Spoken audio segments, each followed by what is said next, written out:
Hey folks, this is Vint with Dad's Gaming Addiction, and today we're going to quickly check out The Last Flame. It's important to stress that what you're looking at here is the closed beta version of the game, so everything that you're about to see here is most definitely subject to change. There is a demo that you can download if you want to try it out. So this is an auto-battler roguelike, similar to like Slay the Spire in the sense that you've got this branching tree and you get to pick where you want to go next. There's an enemy on this decision tree, there's a campfire on this decision tree, there's a campfire there, possibly a shop, an elite. So yeah, if you've played a roguelike with branching tree paths, this is going to be very familiar to you, but instead of using cards to battle, it's an auto-battler, so you're going to be putting down various units and they will just automatically do their thing, and you're hoping that they will be able to beat the enemies before they beat you.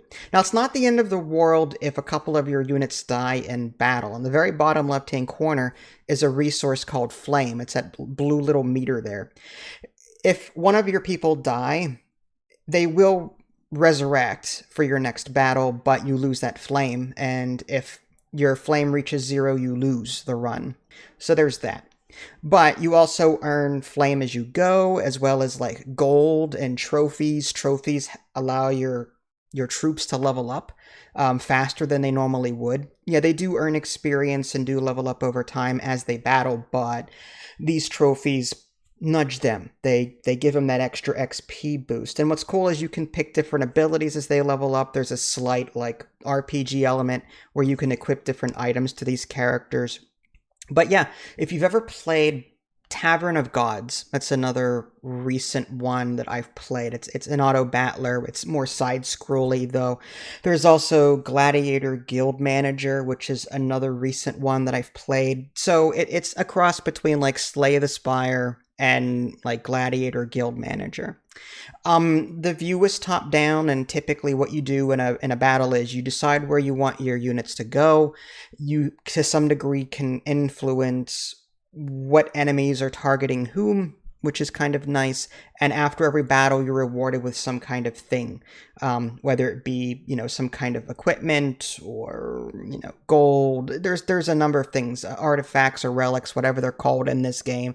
All these Slay the Spire likes have these little permanent artifacts that you gain that take effect for the entire run. You can see them in the upper left-hand corner there.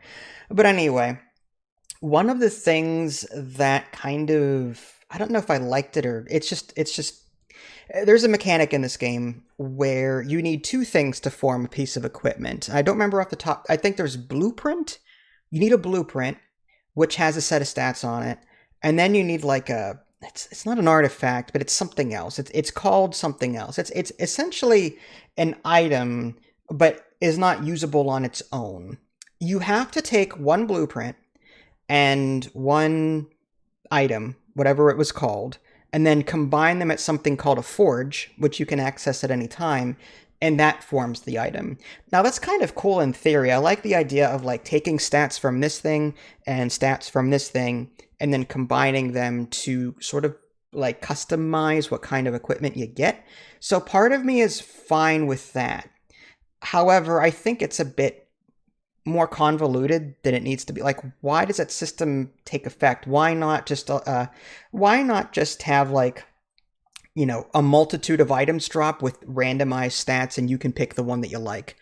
So like, I don't know. I get it. There's a sense of choice there, that you're combining things, but like, I felt like it was just an extra mechanic that didn't need to be there. Like, I often forgot about it. Like, I would drag an item onto a character thinking that it was equipped to them. And then why is it still in my inventory? Oh, I forgot to combine it with a blueprint. So yeah, it was just annoying. Luckily, it doesn't cost you anything to forge these items together, but still, they're called heirlooms. I'm looking at the forge screen now. They're called heirlooms. Heirlooms and blueprints are combined to form an actual piece of equipment that can be equipped. And each character can hold up to 3 things, I believe. And each character has their own active and passive skills as well. Unlike Tavern of Gods and other auto-battlers that I've played, there's no reward for synergy in terms of classes. In Tavern of Gods, for example, if you had 3 warriors in your party, you got an extra buff of some kind. Or if you had 3 rangers in your party, or 5 rangers in your party, reaching a threshold would grant you some kind of benefit. In this game, it's just, here are the characters, here's what they do, get them to synergize on their own. There's no like benefit for choosing like this character over this character, unless it's for an ability that might help some other character. Like one guy could do bleed, and then this other character, utilizes that in some way and does extra damage based on bleed over time things. Different. I mean, you'll eventually find your own, and I'm fine with that too, so I don't feel ramrodded into a particular build. I'm just saying this for the benefit of those that, there are people out there that love the micromanaging of, I need 3 of this particular type of thing in this party and 4 of this particular type, and that synergizes here and I get a buff here. With this game, it's more freeform. So I both like and dislike it. I like it more simply because it's less I have to think about. You know what I mean? And I like that you can get more than 5 characters. 5 is your maximum on the battlefield, but you can get more and swap them out, but then they don't level up as quickly because, well, you're not using them. So there's that. But yeah, I liked the game based on what I've played so far. This isn't going to be any sort of like full review, more of a first impressions. I played fast the first level. I think it was the first stage. I did all of the combats up to the boss, and I beat the boss, and now I'm on the second run. And I think the second level, I guess it's called, or the second dungeon level. And I have not beaten that yet, but I will say that I found it to be challenging even on like the easier settings. I think there's like normal difficulty setting, and I don't remember off the top of my head what the different difficulties are. I think there were a couple of them. But my point is that I still feel like it wasn't easy enough.